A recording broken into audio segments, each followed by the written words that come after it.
siguiente charla creo que es una charla que no dejaremos de dar en nuestros eventos de VIH, porque como bien lo dijimos hace un momento, aún existe la discriminación, aún existe la diferencia, y por eso hablar de reflexiones éticas en VIH no sobra.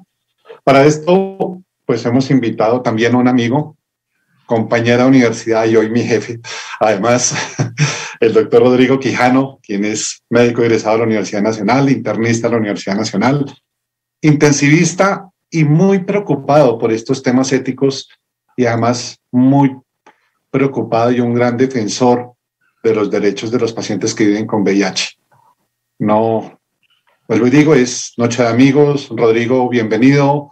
Gracias a ti, gracias a la clínica por acompañarnos y por darnos apoyo en este evento. Buenas noches, voy a poner mi presentación, me confirman si la pueden ver. Perfecto, muy bien.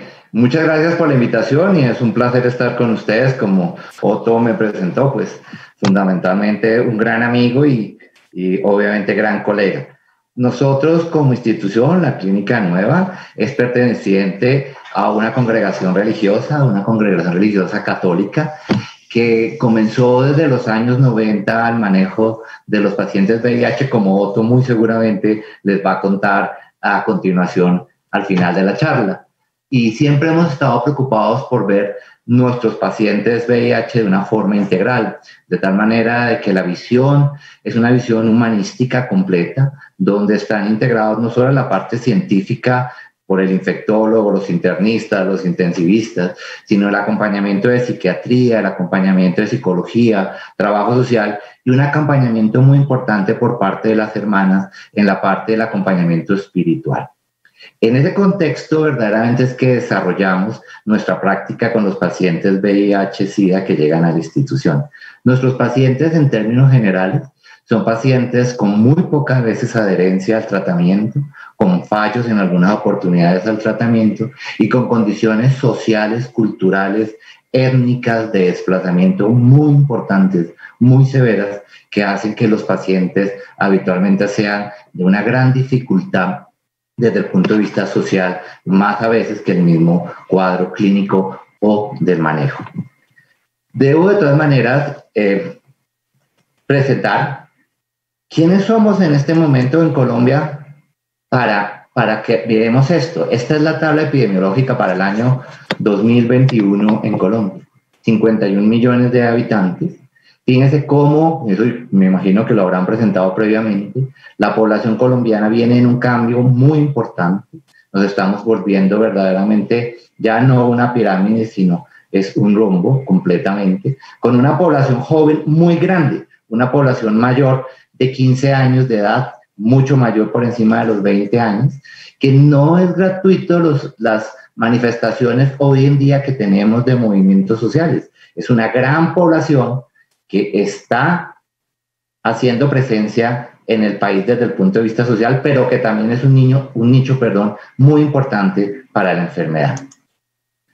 Estos son los epidemiología, que imagino que lo presentaron inicialmente. 37 millones de personas viven en el mundo con VIH, con PPV, y 1.5 millones de personas contrajeron la infección por VIH en el año pasado, en el año 2020.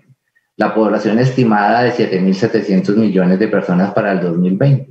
Y uno podría pensar en un momento desde el punto de vista ético y desde el punto de vista de impacto habitualmente de los sistemas de salud, si esta gran cantidad de población con tanta necesidad en países con grandes inequidades comparado contra esta población de pacientes VIH en el mundo justifica habitualmente muchas inversiones desde este punto de vista.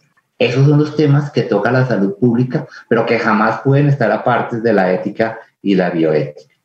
A la fecha, 33 millones de personas han muerto por el virus del VIH y obviamente en Colombia pues no nos escapamos de esta.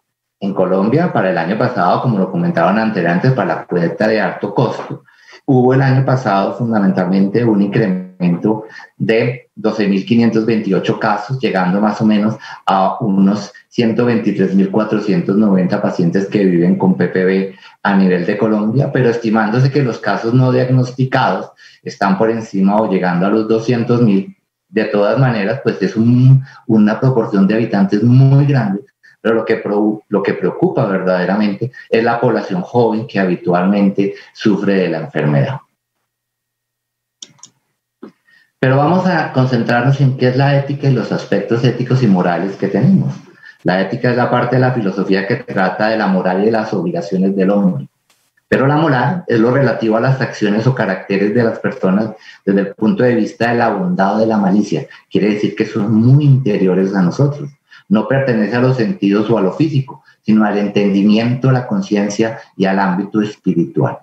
La moral no es el campo jurídico, sino el fuero interno y el respeto humano por su propia condición. La palabra ética procede de la palabra griega ethos, que significa costumbres o conducta. Puede ser, obviamente, en términos de lo que se usa en algún momento en una sociedad.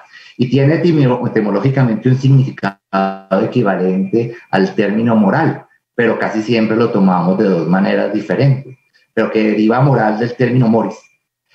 Aunque ambas palabras tienen el mismo significado desde el punto de vista de la derivación del latín, a la moral se le suele atribuir una connotación religiosa, y ahí está el problema precisamente cuando lo enfocamos desde el punto de vista de una enfermedad. Mientras que a la ética se le aplica en un sentido civil o secular, la ética médica, por ejemplo. En la práctica pueden utilizarse como una simultáneamente de cómo debemos vivir, cómo nos debemos comportar, que depende de la época y la sociedad que nos toca vivir. Pero la ética, y es muy importante, viene de un término que es la deontología, que también viene del griego, que significa deber, obligación, y a veces se ha utilizado como sinónimo de ética y moral. Históricamente se ha referido al conjunto de deberes de una profesión expresado en un código de normas éticas que afectan a los profesionales en determinado colectivo, en tiempo o en lugar. Generalmente ha sido aprobado por una correspondencia. Esos son los colegios médicos y es la ética médica que a nosotros nos rige. Diferente de las leyes que pueden estar relacionadas con la ética, más o menos en el fundamento inicial, pero en la práctica pueden darse leyes inmorales, así es, depende del estado que estemos en algún momento, del sistema político que esté imperante. Pero no debemos confundir la legalidad con la moralidad, aunque sería deseable la máxima coherencia y más en nuestra sociedad entre la legalidad y la moralidad de la sociedad. Existe una gradación de estos tres conceptos: ética, deontología, ley según su nivel de exigencia. Pero la ley establece al final unos mínimos que se deben cumplir para la convivencia de la sociedad. Los estados están formados y se caracterizan por defender al más débil. Esa debe ser la característica del Estado desde su concepción en los griegos. ¿Pero qué es la ética médica? La ética médica es el conjunto de principios y normas morales que regulan la asistencia médica. Tiene un fundamento ineludible: el comportamiento y las relaciones interpersonales establecidas entre un médico, quien está en una posición de sabedor, conocedor y actor competente, y un paciente que es objeto y sujeto a la vez orgánico, social, unipersonal, en quien ve un amigo, en quien ve verdaderamente quién lo puede ayudar.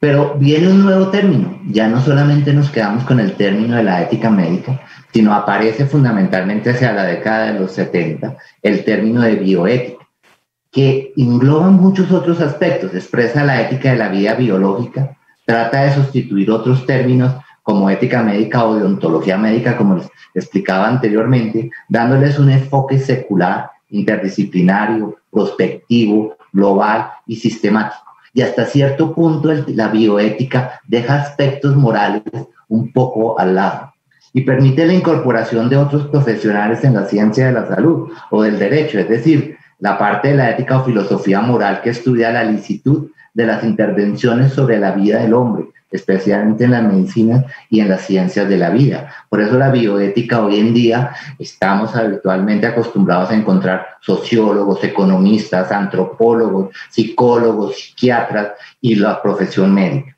El respeto a la dignidad humana exige el respeto de cada individuo individualmente. Debe valorarse la igualdad entre todos ellos y su distinción individual. Este concepto no es aceptado obviamente en todos los planos éticos o filosóficos. La bioética, en fin, es la rama de la ética dedicada a promover los principios para la conducta más apropiada del ser humano con respecto a la vida, tanto en la vida humana como en el resto de los seres vivos. Ya hay el ecosistema que nos está envolviendo, así como el ambiente en el que puede darse condiciones aceptables para la vida misma. Temas muy controversiales en algunos momentos. Pero la de bioética tiene 4 grandes principios que son fundamentalmente la autonomía, el poder de decisión del paciente, la beneficencia, la justicia que enmarca todo y no la no maleficencia. Podrían ser considerados valores básicos que sirven para enmarcar la corrección ética de una decisión clínica. El primer deber moral del profesional es tener una buena competencia científica y técnica. Quiere decir que para poder ejercer estos 4 valores de la bioética, partimos del principio de que el profesional es un sabedor de su ciencia, es una persona que está constantemente en la búsqueda de nuevo conocimiento y que este conocimiento a través de estos 4 valores los va a brindar a su paciente y los va a aplicar. Desde la bioética se puede generar un giro perverso en el discurso sobre la pobreza, o decir, sobre las inequidades que históricamente la sociedad tiene, cuando se incluye en el desmedro socioeconómico un factor de vulnerabilidad y se define a las personas vulnerables como la absoluta o relativamente incapaces de proteger sus propios intereses. Sin decirlo expresamente, queda insinuada una posición paternalista frente a personas limitadas en su autonomía por contingencias dadas como inmodificables. Esto es muy importante desde el punto de vista de la autonomía, en no considerar al paciente un menor de edad, un niño o una persona que no es capaz verdaderamente de decidir. Pero una cosa es no poder decidir y la otra es el término de la vulnerabilidad. La vulnerabilidad se ha dado a través de las sociedades, se encuentra en la mayor parte de las sociedades y existen colectivos que se enfrentan con obstáculos de diversa índole que les impiden disfrutar de los derechos humanos de los que son titulares con la misma amplitud y profundidad en las que hacen el resto de los ciudadanos. Hoy fundamentalmente se habla de los derechos naturales, los derechos como la vida y derechos adquiridos como pueden ser obviamente el derecho a la vivienda o a la educación. Pero la vulnerabilidad es el resultado de los impactos provocados por un patrón de desarrollo vigente. Cambia dependiendo de la sociedad y del modelo social y económico de una sociedad, pero también expresa la incapacidad de los grupos más débiles de la sociedad para enfrentarlos, para poder neutralizar sus vulnerabilidades y obtener algunos beneficios mínimos que pueden dar. Frecuentemente se identifica la condición de pobreza con la condición de gente en vulnerabilidad.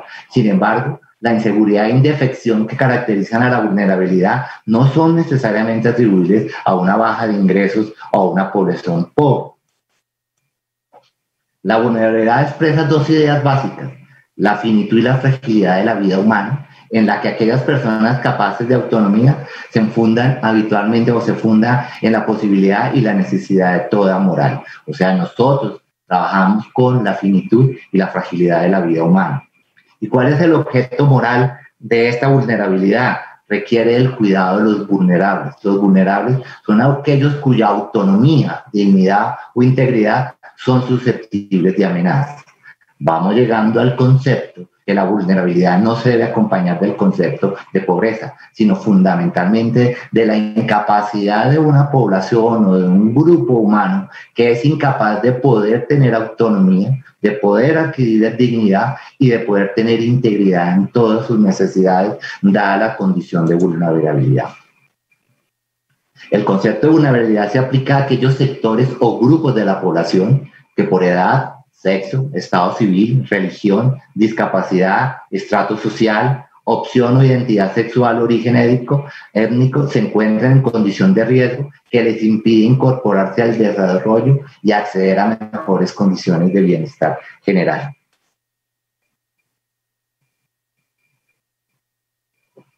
¿Quiénes son los grupos vulnerables? Incluyen a mujeres, refugiados, personas con VIH-Sida, personas con preferencia sexual distinta a la heterosexual, enfermos mentales, personas con discapacidades, migrantes, trabajadores del área agrícola, desplazamientos externos o internos y los adultos mayores. Vemos cómo en general las poblaciones vulnerables cada vez se vuelven más frecuentes, son mejor identificadas y son donde debemos como sociedad y como grupo médico trabajar. En esto, fíjense, que el grupo VIH-Sida tiene una importancia grandísima, porque de lo que veíamos anteriormente, tiene ante todo un señalamiento no ético, sino tiene un señalamiento moral por parte de la sociedad. Quien está enfermo de VIH-Sida, para un grupo de la sociedad, es alguien inmoral, es alguien que no está haciendo lo que la sociedad considera que es adecuado. Al hacer esto, lo pone en una situación de vulnerabilidad porque le quita su autonomía y le quita su capacidad de poder ejercer sus derechos, fundamentalmente el de la dignidad. Hoy en día enfocamos grupos vulnerables en atención de grupos como niños, adolescentes, adultos mayores y personas con discapacidad. Son los que protege habitualmente la norma, la ley, la Constitución. Pero como veíamos anteriormente, los grupos vulnerables son muchísimo más grandes, como por ejemplo los pacientes VIH y en nuestra situación actual, grupos como los desplazados o la gran inmigración que tenemos actualmente en el país. Cada día se identifican nuevos grupos vulnerables, pero en el análisis del tema se ha vuelto necesario precisar de una manera muy adecuada cómo abordarlos y debemos hablar de grupos en situación de vulnerabilidad, ya que por ejemplo, hoy en día, el simple hecho de ser mujer o ser indígena no la pone en una situación de vulnerabilidad. Lo que existen son grupos de mujeres, grupos indígenas que tienen una situación de vulnerabilidad muy importante, pero no de per se trata de un individuo vulnerable. La vulnerabilidad entonces tiene tres grupos o poblaciones, países o sujetos y pacientes dependientes. Pero ¿qué hemos hecho el grupo médico? Fundamentalmente para poder trabajar con estas poblaciones vulnerables tales como el VIH. La Declaración Universal sobre Bioética y Derechos Humanos dice, al aplicar y profundizar el conocimiento científico, la práctica médica y las tecnologías asociadas, debería tenerse en cuenta la vulnerabilidad humana. Debe protegerse a las personas y a los grupos especialmente vulnerables y respetar en todo su integridad. La Asociación Médica Mundial hace una recopilación de estos conceptos y adopta en la Asamblea 57 General que se dio en Sudáfrica en el 2006 una serie de aspectos con respecto al manejo desde el punto de vista ético y bioético hacia la población que convive con virus del VIH. Hubo una nueva declaración dada fundamentalmente en Chicago, en los Estados Unidos, en octubre del 2017. Y en estos minutos les voy a contar qué piensa el grupo médico, qué pensamos los médicos acerca de qué es nuestra actitud y nuestra posición acerca de los pacientes VIH. El VIH-Sida es una enfermedad crónica controlable. Este es un aspecto fundamental y comienza así la declaración. No debemos considerar a los pacientes, y ya lo hemos visto a través de la tarde y en el desarrollo de esta pandemia durante 40 años, que hoy es una enfermedad crónica, pero que requiere fundamentalmente una intervención de educación, de acompañamiento y de conocimiento acerca de los pacientes y de los pacientes con su enfermedad. Tiene desafíos sin precedentes para los médicos, tanto en el aspecto científico como en el aspecto moral. Todos los que vivimos el inicio de la pandemia hacia los años 80, nos acordamos cómo se trataban a los pacientes que comenzaban a tener este diagnóstico, cómo fueron aislados fundamentalmente y cómo ha venido cambiando el concepto fundamentalmente acerca del paciente cómo lo veo y cómo vemos hoy el VIH-Sida, lo decimos como una enfermedad cotidiana de nuestro ejercer médico, pero con unas características muy especiales por ser una población especial y vulnerable. Pero no solamente la pandemia VIH-Sida llevó fundamentalmente a esta nueva observación, sino al uso de recursos supremamente altos. Y acá viene lo que les comentaba al inicio. 37 millones de personas que conviven con VIH, mientras 7.700 millones de habitantes, en una situación que nos trae a colación el hecho actual de la pandemia por el COVID. O sea, grandes cantidades de esfuerzos en ciencia médica, en ciencia y en tecnología, en intervención de la sociedad, pero que van fundamentalmente a una población pequeña comparada con los grandes problemas de las poblaciones mundiales, pues hablando de África, hablando de Asia y nuestro continente Sudamérica. Ha ocasionado una crisis de salud pública que también es fundamentalmente un problema de derechos humanos. Y ese es el tema que estamos hablando. Ese es el tema que enfoca la bioética, la ética médica, la deontología, pero que a hoy la deberíamos llamar son problemas verdaderamente de tipo bioéticos. Los factores de propagación en el mundo son fundamentalmente la pobreza, ante todo en el continente africano y en países con pobreza extrema como Haití, la falta de vivienda y de condiciones de salubridad básica, el analfabetismo que todavía es galopante en muchas áreas del mundo, en Asia, en África y en porciones muy importantes de toda la América, en nuestro país fundamentalmente en el área de la costa pacífica colombiana, en el Chocó y en toda el área de La Guajira. La prostitución, muy importante el tráfico de los seres humanos, el consumo de drogas, ante todo de sustancias de este estilo, el estigma, la discriminación y la desigualdad basada en el sexo. Estos factores sociales y económicos, legales y derechos humanos no solo afectan la dimensión de la salud pública en el VIH-Sida, sino que también a los médicos y al personal de salud impactan de una forma muy importante individualmente y en algunas oportunidades puede hacer que sus decisiones y sus relaciones no sean basadas en el concepto bioético, sino solamente en un concepto de la costumbre o de la moral, discriminando a los pacientes. Hemos avanzado mucho, pero todavía existe obviamente este grupo vulnerable que es discriminado y que a esa discriminación y ese aspecto moral llevan fundamentalmente a que el paciente no haga las pruebas diagnósticas en algún momento y esta anhelada meta de 90-90-90 en nuestro país, ante todo la meta del diagnóstico, todavía esté muy lejos. Los esfuerzos para vencer a esta enfermedad también se ven limitados por la falta de los recursos humanos y financieros disponibles en los sistemas de salud, ante todo en países que tienen muy poco ingreso per cápita. La discriminación contra los pacientes VIH-Sida de parte de los médicos es inaceptable y debe ser eliminada de forma completa en la práctica de la medicina. Todas las personas con VIH-Sida tienen derecho a un apoyo, tratamiento y atención médica adecuada, con compasión y respeto ante todo por la dignidad humana, en la integridad de esta dignidad humana. Es contrario a la ética para el médico rechazar el tratamiento de un paciente con la condición esté dentro del marco de su competencia por ser seropositivo. Esto es muy importante y se veía inicialmente mucho. Se pensaba que esto era solamente de los internistas, de los infectólogos, y en algún momento llegó a estar que pacientes que tenían patología quirúrgica aguda se hacían en algún momento muchas cosas para no llevar a estos pacientes a cirugías, tanto de urgencias como cirugías programadas. Las mujeres y hombres que tienen relaciones sexuales con personas del mismo sexo y personas transgénicos tienen un mayor riesgo de discriminación, y el problema de esta discriminación es que no se consulta ni se hacen las pruebas diagnósticas para un diagnóstico y un tratamiento temprano, que es lo que verdaderamente cambia el curso de la enfermedad.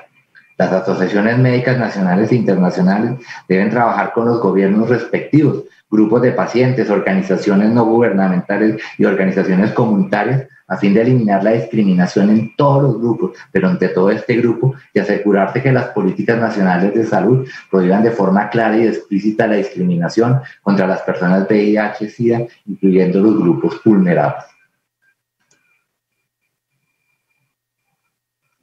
¿Qué deben hacer y qué aspectos entonces desde nuestro gestar médico debemos hacer? Primero, una atención médica apropiada y competente. Es una atención médica competente y apropiada según el nivel de atención y obviamente en todas las etapas de la enfermedad. Acá es muy importante el paciente que no es adherente, el paciente que no es cumplido, no debemos castigarlo. Cuando el paciente desaparece de nuestro ámbito, de nuestro radar y vuelve nuevamente, y en vez de incentivarlo a que vuelva a su tratamiento, lo regañamos, le decimos que para qué vino, que ya es un momento muy tardío para que manejemos su enfermedad. Ahí está verdaderamente el manejo humano y el manejo competente en todas las etapas de la enfermedad, así sea en la etapa final de un paciente que se haya rehusado a un tratamiento y llegue con infecciones asociadas al VIH. Es nuestro compromiso, es nuestro manejo digno el manejar este paciente hasta su etapa final y acompañarlo en el proceso final de la muerte. Muy importante identificar tempranamente las infecciones comunes y oportunistas, aconsejar al paciente sobre la relación entre las infecciones y el VIH, pues la enfermedad más importante es la tuberculosis. Información precisa sobre los medios de transmisión del VIH-Sida, la educación y las estrategias para protegerse de la infección, todas estas en el ámbito de la educación, de la motivación, del uso verdaderamente de todos los métodos para evitar la enfermedad, la transmisión de la enfermedad, que no solamente haga referencia a el VIH, sino a todas las enfermedades de transmisión sexual, y explicar métodos, obviamente, para la disminución de una actitud responsable de tipo sexual. Los pacientes deben tener información sobre todas las opciones de tratamiento disponibles, y entra ahí fundamentalmente el término bioético de la autonomía. Quien decide con información es el paciente. Autonomía es informar hasta que el paciente entienda y que él tome una decisión. Los pacientes deben entender la potencial y la necesidad de comenzar temprano el tratamiento antirretroviral. Esto es lo que cambia el proceso de la enfermedad, que tendremos mucho más pacientes viviendo por mucho más tiempo en mejores condiciones de él. La estrategia es obviamente examinarse y tratarse de forma muy temprana. El VIH-Sida es ahora una condición crónica y manejable. Lo vuelvo a colocar acá porque es la estrategia de educación que debemos manejar hacia los pacientes y hacia el grupo en que el paciente se encuentra. Los médicos deben ser conscientes en las actitudes discriminatorias, ese comentario de corredor, ese comentario en el ascensor, ese comentario fundamentalmente sobre el amaneramiento de un paciente, o en los casos que recibimos pacientes transgéneros, en este tipo de cosas que han cambiado su nombre y en algún momento hacemos burla por el nombre que esta persona ha escogido para identificarse cuando llega a la clínica. Es muy importante que no exista ninguna actitud, y fíjense que no son palabras, son actitudes de discriminación desde el médico, desde sus auxiliares, desde todas las personas que tienen que ver con el tratamiento de los pacientes. Los médicos son los primeros y a veces los únicos en conocer la condición de VIH de un paciente, y debe aconsejar al paciente acerca de sus derechos sociales y legales y igualmente las responsabilidades disponibles sobre profilaxis, pre y post. Es otra de las cosas desde el punto de vista de educación que debemos hacer los médicos para prevenir la enfermedad. ¿Qué exámenes? Esto es otra parte muy importante que la Asociación Médica Mundial nos invita, y es que debe ser obligatorio, obviamente, como lo es en la legislación colombiana, para toda donación de sangre y de componentes sanguíneos, para donación de órganos y otros tejidos para trasplante, y en el semen o óvulos recolectados para la reproducción asistida en los ámbitos en los cuales se encuentra este tipo. Fomentar las nuevas tecnologías sensibles, lo hablábamos previamente, específicas y que reduzcan el tiempo de detección de la enfermedad, estos periodos grises en los cuales la detección del virus no pueda estar presente en un examen dado. El examen obligatorio del VIH realizado a una persona contra su voluntad es una violación de la ética médica y de los derechos humanos. Parte muy importante, y la declaración de la Asociación Médica Mundial hace un claro llamado a los médicos a que haya una consejería verdaderamente, un consejo con claridad del propósito del examen VIH, las razones y las consecuencias de un resultado positivo. Obtener el consentimiento informado en la legislación colombiana y la consejería pretest que la ley y la guía colombiana la tienen. Se deben ofrecer habitualmente el examen VIH para tratamiento y obviamente el tratamiento, como lo decíamos anteriormente, debe comenzar temprano, diagnóstico y posteriormente tratamiento. Muy importante, evitar la transmisión del virus al feto y el tratamiento obviamente de todo paciente seropositivo. No debemos olvidar al trabajador de la salud. Debe haber una protección contra el VIH en el contexto de la atención médica. Los médicos y el personal de salud tienen derecho a un ambiente de trabajo seguro, procedimientos adecuados de control de infecciones y precauciones universales. Todo paciente es potencialmente transmisor de VIH y enfermedades como la hepatitis. El uso de las terapias retrovirales preventivos y oportunos para los profesionales de la salud que han estado expuestos al VIH. Nosotros somos una institución que recibe una gran cantidad de administradores de riesgo profesional, laboral, y recibimos de afuera habitualmente y aún nuestro, que no debiera ser todavía, pacientes que han tenido accidentes de tipo biológico. Los médicos que están infectados con VIH no deben tomar parte en ninguna actividad que cree un riesgo para la transmisión de la enfermedad a otros.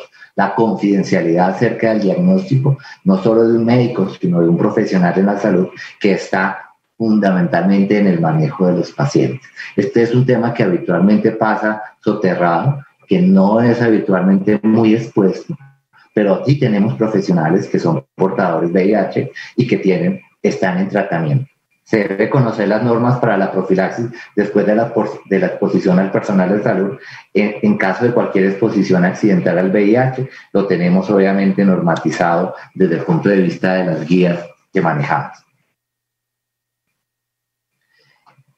La protección de la privacidad del paciente y los problemas relacionados con la notificación. El miedo, el estigma y la discriminación es la fuerza que mueve la propagación del VIH y del SIDA. Si le damos un aspecto moral a una enfermedad, obviamente no vamos a poder hacer una aproximación. La normalización de la presencia del VIH-Sida en la sociedad se hace fundamentalmente por la educación. Mientras eduquemos, los pacientes serán vistos como una enfermedad crónica, tratable y sin ningún tipo de estigma. Los efectos de que las personas no sepan su situación con respecto al VIH son desastrosos a nivel personal, puesto que no reciben tratamientos adecuados, no quieren hacerse la prueba, sino que también esto es lo que motiva los altos índices de transmisión de la enfermedad que debieran ser evitables. La falta de confianza en la protección de la información médica de sus historias clínicas hace que fundamentalmente el VIH sea una situación de amenaza. Y en la legislación colombiana tenemos un problema muy importante porque aunque la legislación dice que debemos tener la confidencialidad, estos pacientes cuando ingresan a los servicios de urgencias habitualmente y están laboralmente activos, las empresas solicitan habitualmente que se envíe la historia clínica completa y se hace a veces muy difícil conservar esta privacidad. Dentro de la clínica hace ya bastante tiempo tratamos que estos pacientes en las incapacidades que salen de la clínica no vayan con su diagnóstico de VIH siendo una enfermedad crónica, sino por la causa que vinieron, infección de vía urinaria, pacientes que tengan en algún momento una infección respiratoria aguda tratando de preservar esta amenaza. La falta de no informar a las parejas del paciente no solo viola sus derechos, el de la pareja, sino que procede de los mismos problemas de salud en una transmisión evitable y atraso en el tratamiento. Sin embargo, la confidencialidad nos hace que tengamos que, a través del paciente, pedir su autorización para poder dar este tipo de información.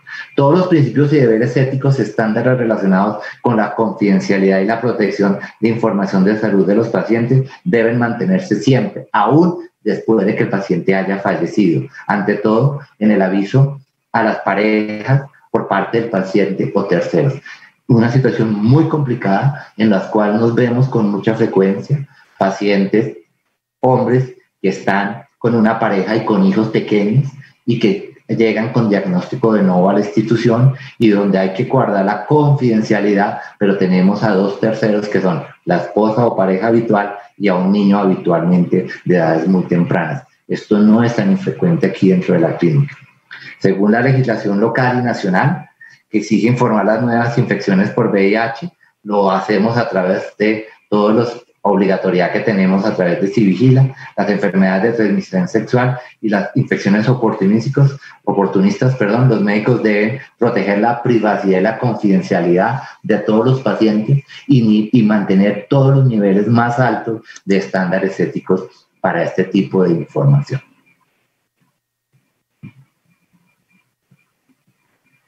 La educación médica, y ya para terminar estas dos últimas diapositivas. Las asociaciones médicas nacionales deben ayudar en la formación y educación de los médicos, en las estrategias de prevención y los tratamientos más actuales disponibles para todas las etapas del VIH-Sida, dependiendo de las condiciones nacionales, de las condiciones que tengamos en un momento y ante todo de las infecciones relacionadas, incluidas la prevención y la ayuda para estas mismas. Cuando sea apropiado, las asociaciones médicas nacionales deben colaborar con las ONGs, las organizaciones comunitarias, insistir, y cuando sea posible ayudar en la educación de los médicos en los aspectos, no médicos solamente, sino los aspectos psicológicos, legales, culturales y sociales de los ámbitos de los pacientes VIH-Sida. La Asociación Médica Mundial debe continuar apoyando todos los esfuerzos para que los médicos que deciden concentrar su experiencia en la atención de VIH-Sida, incluso cuando esta enfermedad no está reconocida como una especialidad o su especialidad oficial, si en la educación médica hayan médicos expertos en este tipo de patologías que ayudan fundamentalmente a una prevención y a una educación mayor y al seguimiento fundamentalmente de los pacientes. La Asociación Médica Mundial insta a las asociaciones médicas nacionales a promover la inclusión de cursos designados y completos sobre el VIH-Sida en todos los programas de educación, cosa que no se cumple en todos los programas de educación en Colombia, tanto en los niveles de pre y posgrado, al igual que la educación médica continua. Y al final, pues algo que es fundamentalmente la integración de todos los servicios del VIH-Sida con otras actividades de las enfermedades de transmisión sexual. Las asociaciones médicas nacionales deben apoyar a los gobiernos a integrar los servicios en curación y prevención de VIH-Sida con otras actividades en el manejo de las enfermedades de transmisión sexual de manera conjunta y asociada. Esto era lo que les quería contar. Fundamentalmente es una visión desde el punto de vista holístico de los pacientes, palabra muy de moda hoy en día, la holística, pero que a veces se nos pierde de vista en el día a día de los pacientes.